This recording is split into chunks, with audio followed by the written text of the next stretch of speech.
আজি ব্ৰেকফাষ্ট কৰিয়ে চাপৰিলে আহিলোঁ। ৰাতিপুৱাই মইনাই ফোন কৰিলে, আমাৰ নহৰু ৰোৱা হ'ল, আপোনালোকৰ কাৰণে অকণ জেগা থৈছোঁ, নহৰু লৈ আহক। এতিয়া আহি চাপৰি পালোহি। ইয়াত তৰমুজ এয়া পুলি ৰোৱা হৈ গ'ল, দেখিছেনে? ইমান ধুনীয়া লাগিছে। যেতিয়া তৰমুজ লাগে নহয়, ইমান ধুনীয়া লাগে খেতিডৰা। আৰু তেতিয়া আপোনালোকৰ লগত ভিডিঅ' কৰি শ্বেয়াৰ কৰিম বাৰু। এতিয়া মইনাহঁতে কাম কৰি আছে, সিহঁতৰ কাৰণে পানী পিঠাই চাহে লৈ আহিছিলোঁ।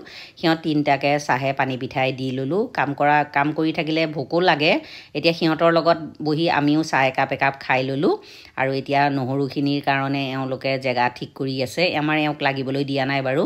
গোটেইকেইটা লাগি পেলাই নহৰুখিনি দিলে। নহৰুখিনি দিয়া হৈ গ'ল। এতিয়া পটল ছিঙোগৈ।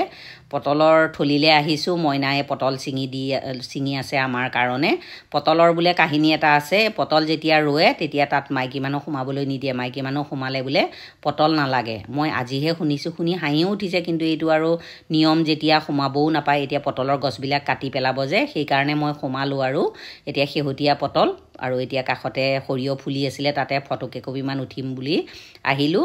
এওঁক কৈছোঁ ফটো দুকপিমান মাৰি দিয়ক। আমাৰ এওঁ আকৌ ফটো মাৰিব নাজানে, সঞ্জুহে ফটো মাৰে। তাৰপাছত এওঁ ফটো কেইকপিমান মাৰিলে, ফটো নহ'ল, ভিডিঅ'হে হ'ল। কি জমনি আৰু। এতিয়া আৰু ঘৰলৈ দুপৰীয়া সময় আহি আছোঁ। মোৰ পাছফালে দেখিছেনে খেতি, সৰিয়হ, আলু, লাও, কবি, নানান ধৰণৰ খেতি। কেইদিনমানৰ পাছতে আৰু চাপৰিত উভৈনদী হ'ব পাচলিয়ে। আজিৰ ভিডিঅ'টো ইমানেই। কেনে পালে জনাব বা।